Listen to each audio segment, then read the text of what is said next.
Next, we are privileged to hear from three experts who will illuminate the business case for hypertension control and share an example from Paychex hypertension program. First, we have Meg Guerin-Calvert, President of the Center for Healthcare Economics and Policy and Senior Managing Director at FTI Consulting. Joining Meg are Kyi-Sin Than, Senior Director at the Center for Healthcare Economics and Policy, and Bridget Hallman, Employee Wellness Manager at Paychex Inc. Meg? Thank you, John, so much for that introduction and also to the leadership of the National Forum for us to be here today on this critical topic of making equitable hypertension control a new norm. And for our panel today, I'm delighted to be working with Bridget and Kyi-Sin to really talk about the business case, the health and economic and well-being case for hypertension control from two perspectives. From that of a major business and an entity that has engaged fully with its communities across the country, but particularly in Rochester, to make the business case, to make the investment, to motivate the intervention, and to track results. And then also to talk about what kinds of tools and analytics are available to make it real. And how is it that you can use these tools either as a business or an employer or a community to make a difference? So why do we have each of these experiences to share with you today?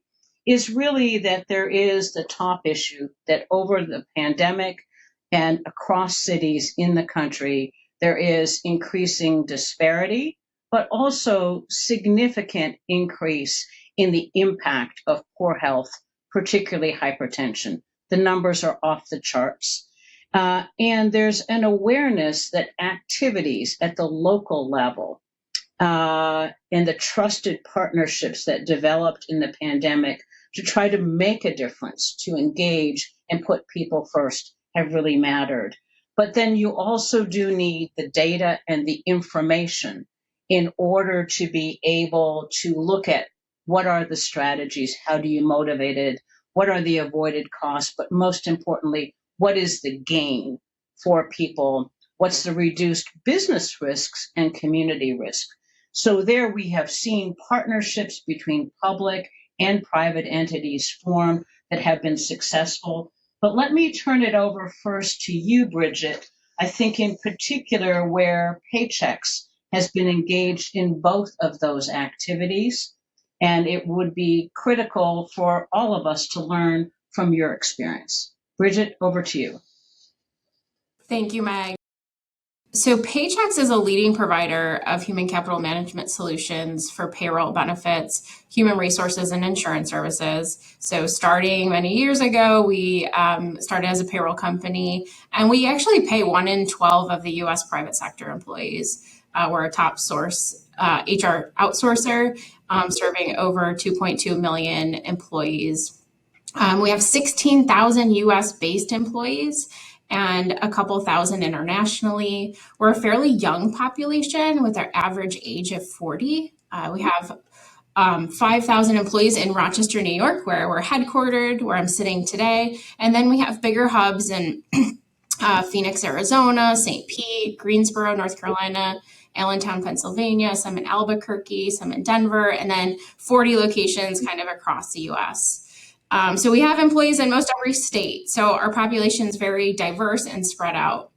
And we at Paychex, we want to meet the needs of everyone. And, we care about the rising cost of healthcare, and we're self-insured. So we pay dollar for dollar for employees' healthcare, and hypertension tends to be a top condition that we're looking at through our health claims. And, at Paychex, we want to provide the best benefit plans that are affordable for the employees and for us while meeting the needs of our increasingly diverse workforce. We have millions of clients who are also employees they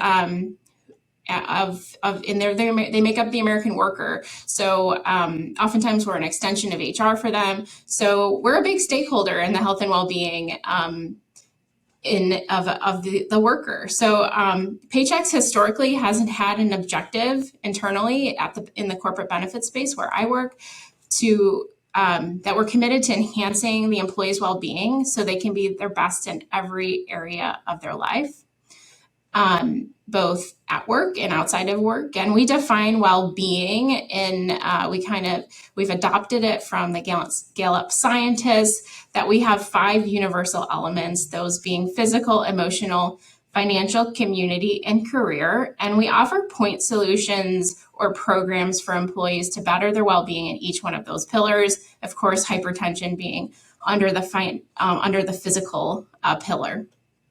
And we know from Gallup that these pillars are interrelated and interdependent. So lots of bi-directional relationships. And we've talked about the relationship between hypertension and stress and mental health.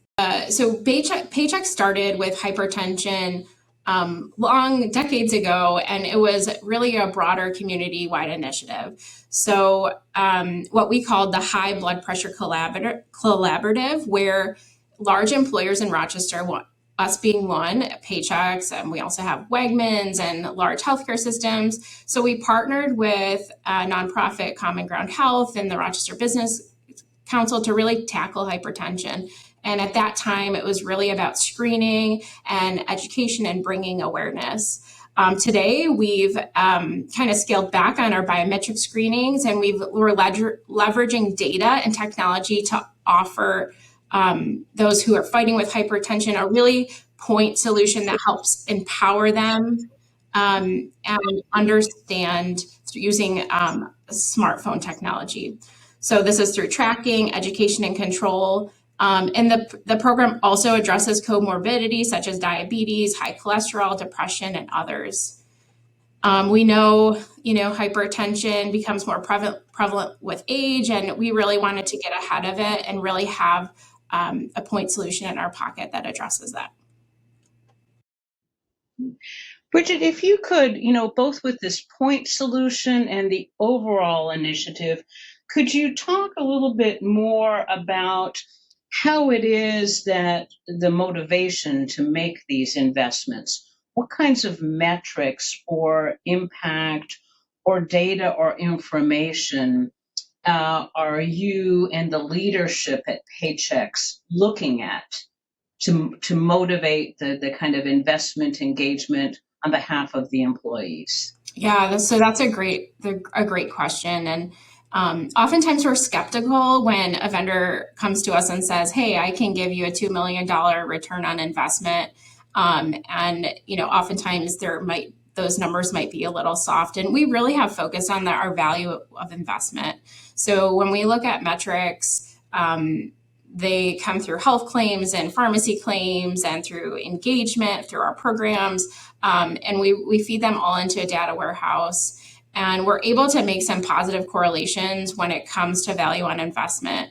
And we find that employees, when they feel cared about, and it's not rocket science, right? When you feel cared about, you're more likely to stay with Paychex, be attracted to Paychex. And we have done a study where we've seen a decrease in our leave of absence. So those are all very compelling to our executive team, and why they do promote our well-being programs to our divisions.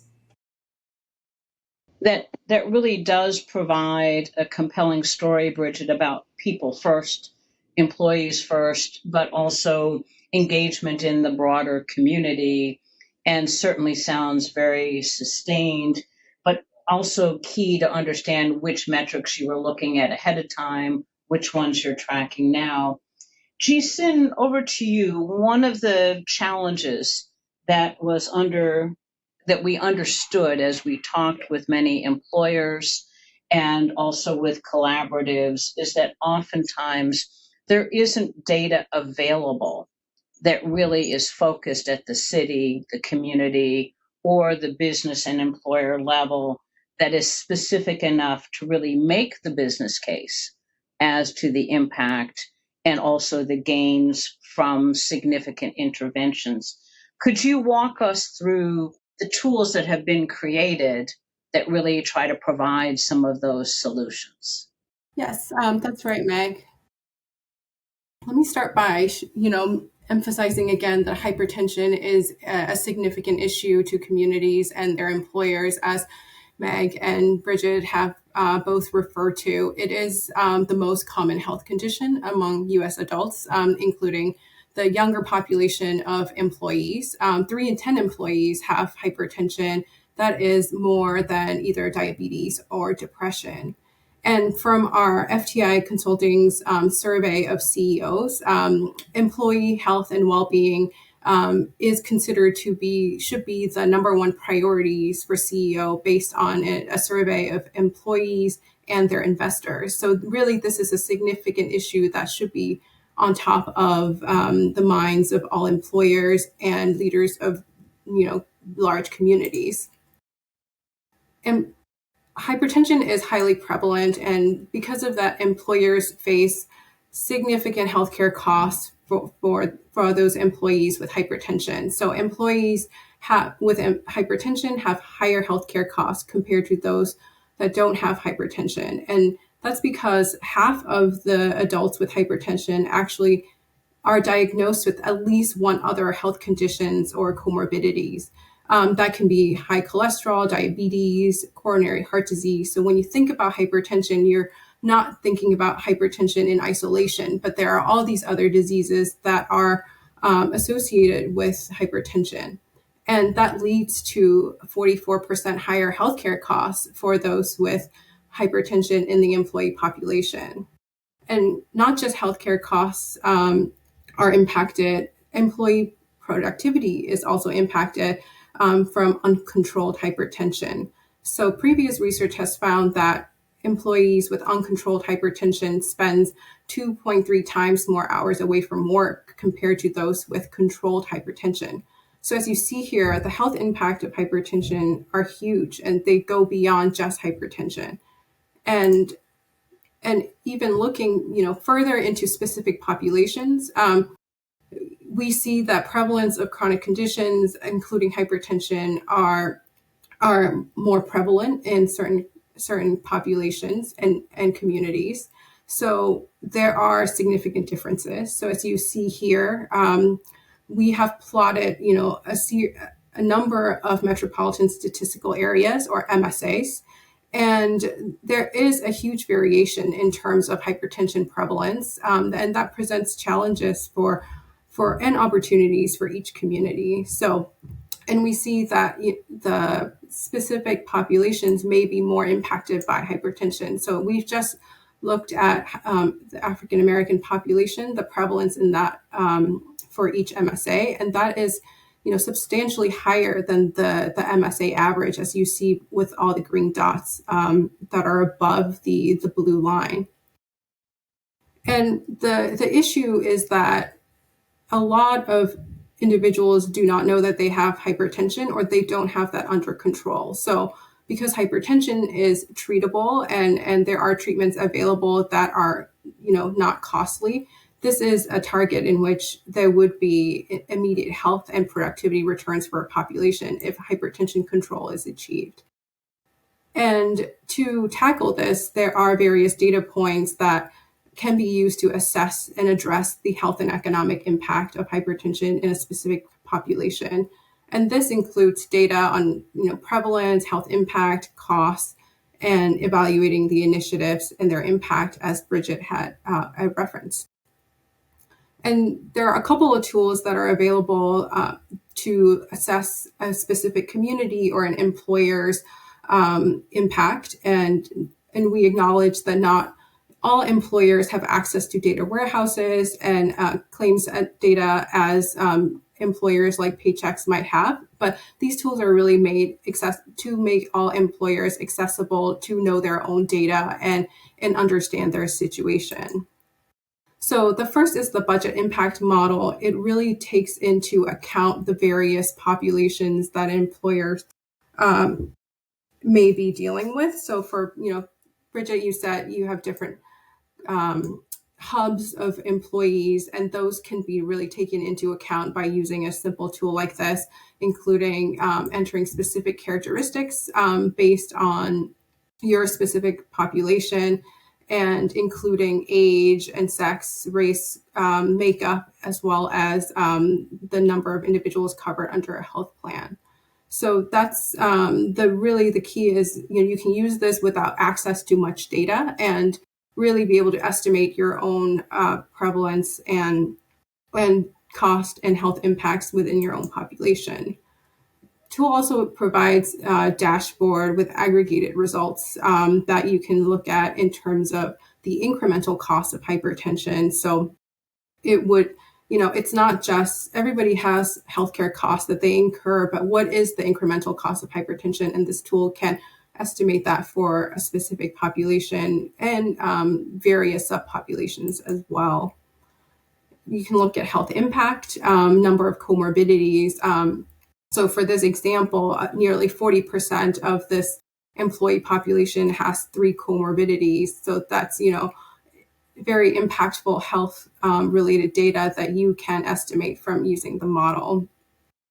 And you can also look at different costs and categories, what's driving the total cost. There's medical costs, pharmacy costs, productivity loss, which is not normally estimated in the claims data, but you can estimate that here and look at those with hypertension and no hypertension.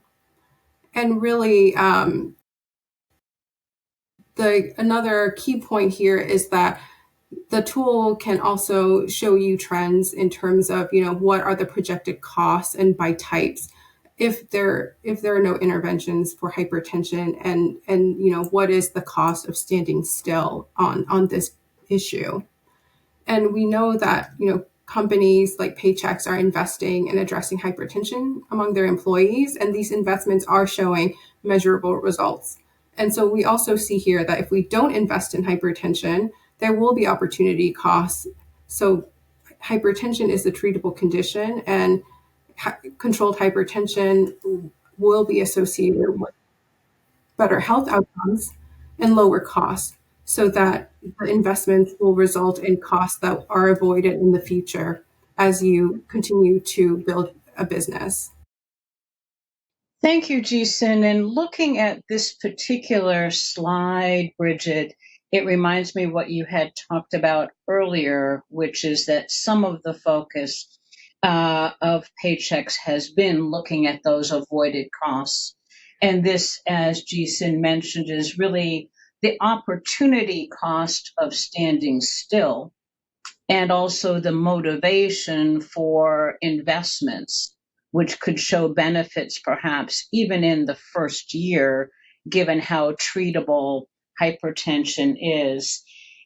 I'm sure everyone participating in today's session wants to learn more from your experience as to how it is that Paychex was able on its own and also in its community to do more. Could you share a little bit more with what the other returns or the values are from making investment, either for own workforce or for the community? And then any other takeaways as to why and how employers, perhaps small, medium, and large, should feel empowered and learning from your experience? Yeah, thanks, Meg. And you guys are doing amazing work. I think the budget impact model and the claims analysis guide is amazing. We intend to use the claims analysis guide to start measuring more of our interventions. I think it's really important to have a third party oftentimes evaluate some of your programs. But going back to some of the returns, as I said before, one of the biggest returns we find is that value on the investment, and being able to say people who are involved or engaged in our hypertension program or our weight management program or our walking programs, they are they're more likely to stay with Paychex, right? So those positive correlations are super important for our attraction and retention We did have the decrease in leave of absence study where we were able to show some engagement there and how we have employees who are less likely to go out on a leave. We also have a lot of babies, so that's oftentimes a good thing for people to go on a leave. But specifically looking at our point solution for hypertension today, in the last 10 months, we've actually seen 64% of our participants reduce their blood pressure. Like you said, Meg, it's easily treatable. And if you have a solution and awareness and education, you can really tackle this. We had 3.6 of our participants who are in our hypertension program who had critically high readings. They were able to reduce their blood pressure back to normal ranges. So we always think that's a really good thing.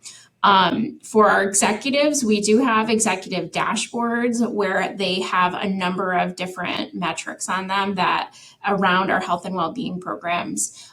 We continue to iterate on those executive dashboards. Ultimately, we would love to eventually tie any health metrics of our employees back to the business, whether that be an NPS score, a net promoter score. Client retention is extremely important to us. So really being able to show those correlations is something that's very important for us.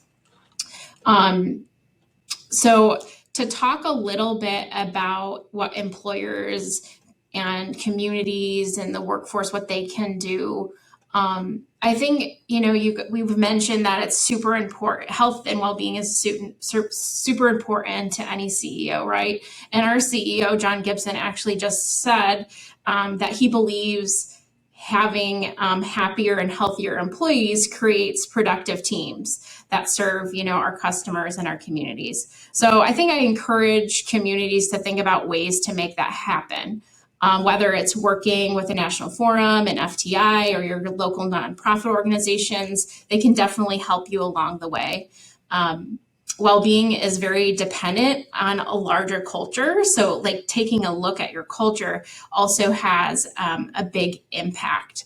Every organization is different, and Paychex has been lucky enough to have a very strong culture and a strong movement, even from the bottom. So we have well-being champion networks, we have employee resource groups that really influence our culture of health. I always think about that quote from Peter Drucker that says, culture eats strategy for breakfast. Without, culture, you can't really, even the biggest initiatives may fail. So, the other thing I just want to mention quickly is starting small. Experiment and pilot and learn from your actions. That's how we operate at Paychex. Oftentimes we pilot, just like our hypertension program. We started in a smaller market.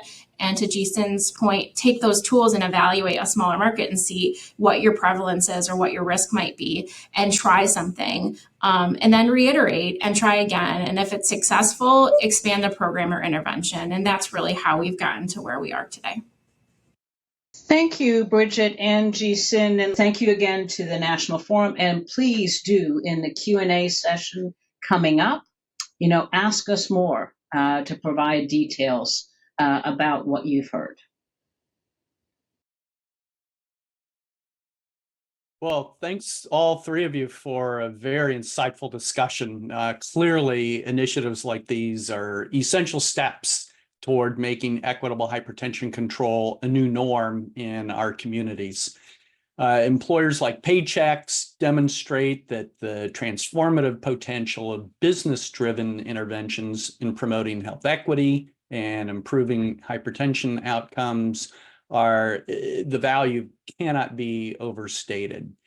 So the insights you've just shared, I think, have highlighted how businesses can prioritize employee wellness and contribute to broader public health objectives while keeping their eye on their ball, which means creating value for shareholders and sustaining and growing the business. So thank you for all those points. And now we welcome Meg, Kyi-Sin, and Bridget to carry on the discussion. The floor is open for questions. We're already getting some, which is great. And the first question that came in, Bridget, is for you. And the person who asked it is the former U.S. Surgeon General, Jerome Adams. And Dr. Adams said, your tools to quantify the business impact of hypertension align with a report I issued as Surgeon General on community health and economic policy and our Surgeon General's call to action to control hypertension.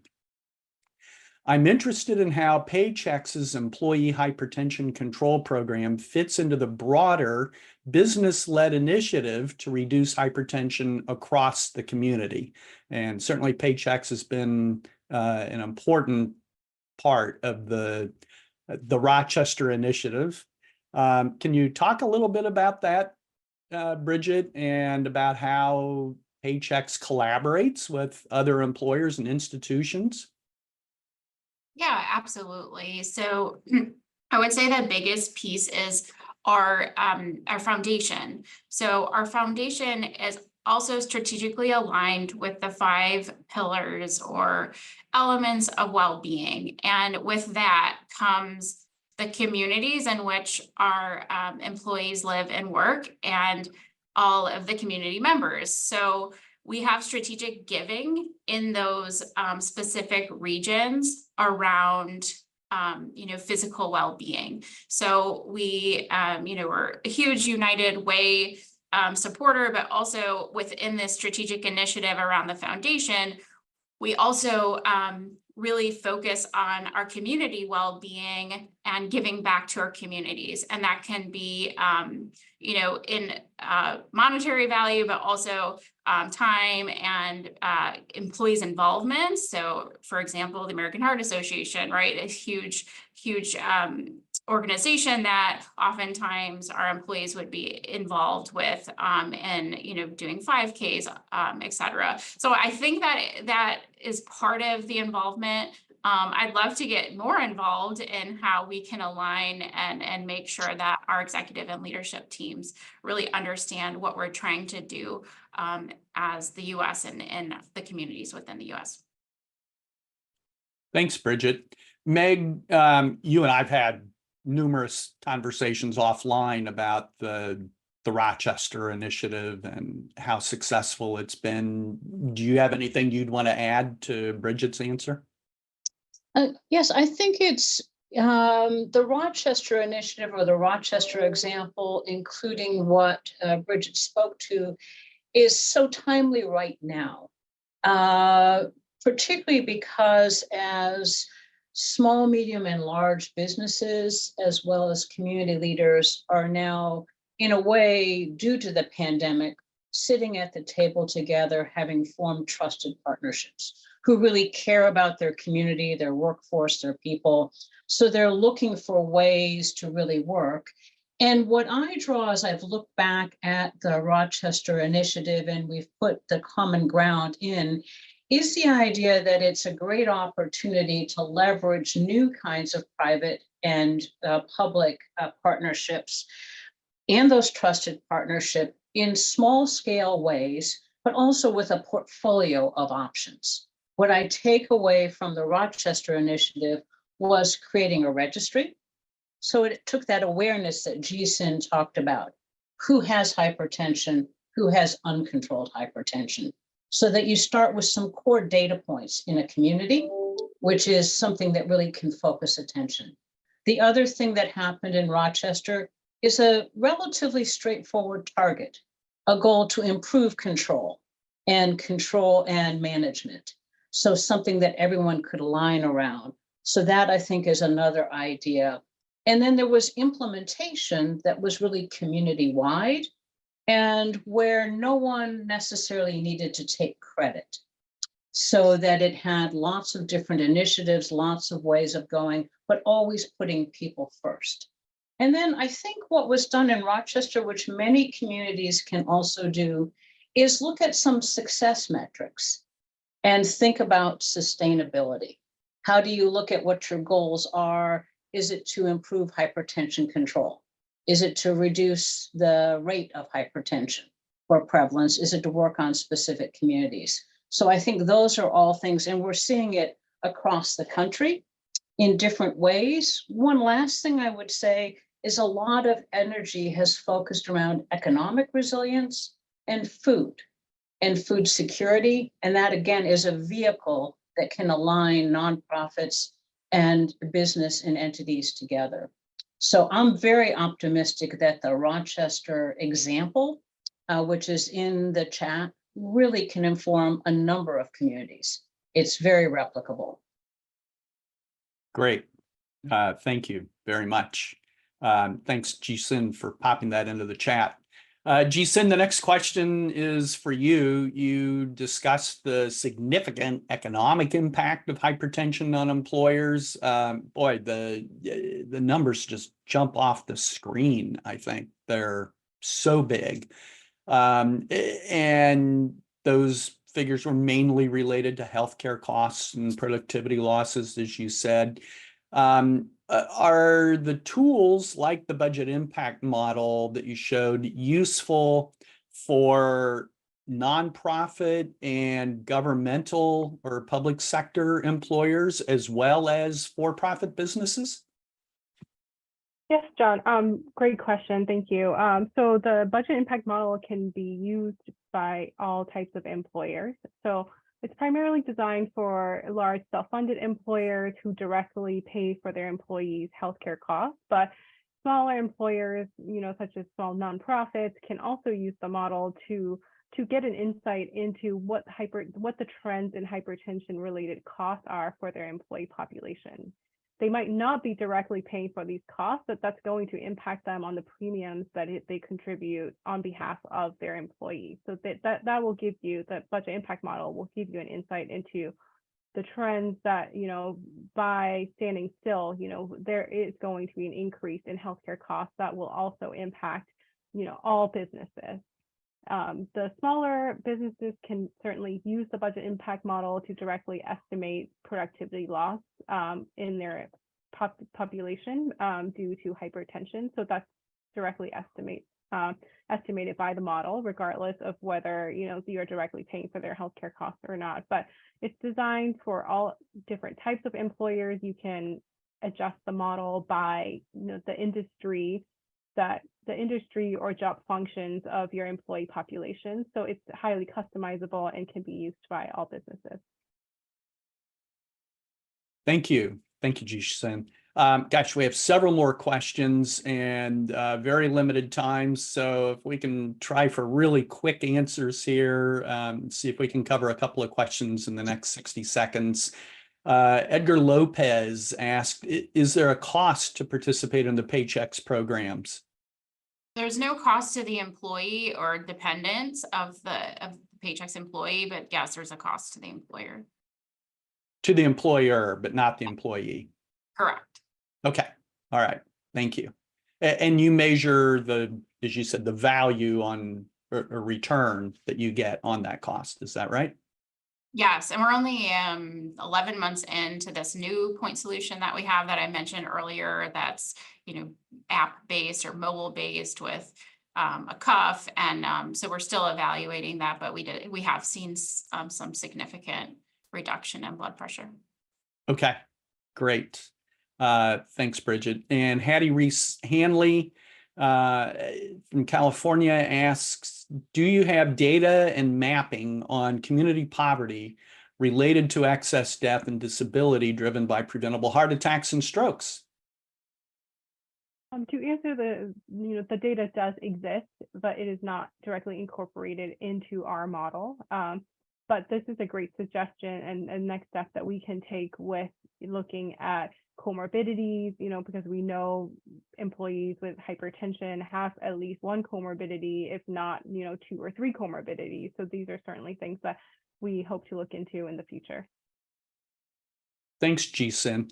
And I know we're over time, so again, we need a quick answer, but related to Kyi-Sin's last answer, Pam Chapman asks, have you seen employers utilize the evidence-based National Diabetes Prevention Program as a way to help improve hypertension rates? So, Meg, do you want to speak to that? Okay. Go ahead if you want it. I mean, yeah, as an employer, yes, absolutely. We use the DPP guidelines whenever we can in our programming, but oftentimes we find it's a little rigorous to measure the outcomes, and people don't stay engaged. So sometimes we iterate on that a little bit. But yes, those guidelines, I think employers absolutely do look at, and it's a question that oftentimes is asked of these newer diabetes vendors that are coming into the marketplace. Great. Thank you. And the final question is from Terry Williams in North Carolina, who asked, to what extent are positive or negative financial incentives part of the approach? I love the disincentive, right? We haven't experimented too much with that. We try to stay away from incentives, and we're kind of a unique employer in that space because we know that incentives, especially very high monetary incentives, do not sustain behavior change, especially when it comes to chronic disease management. So we have very small incentives, if any. For the hypertension program, we do not have any incentives. For other programs, we might do small incentives like raffles and t-shirts. They go a long way. But for this particular program, we do not have an incentive. And that really comes from our belief on sustaining behavior change and doing it in the right way. Well, thank you very much, Bridget. Bridget, Meg, Kyi-Sin, thank you so much for sharing the tools and your perspectives and insights. And we look forward to hearing more from you all in a future session. I'd call everybody's attention to comments in the chat where Bridget, Kyi-Sin, and Meg have been adding additional information. Thank you, John. Thank you. And thank you to the National Forum.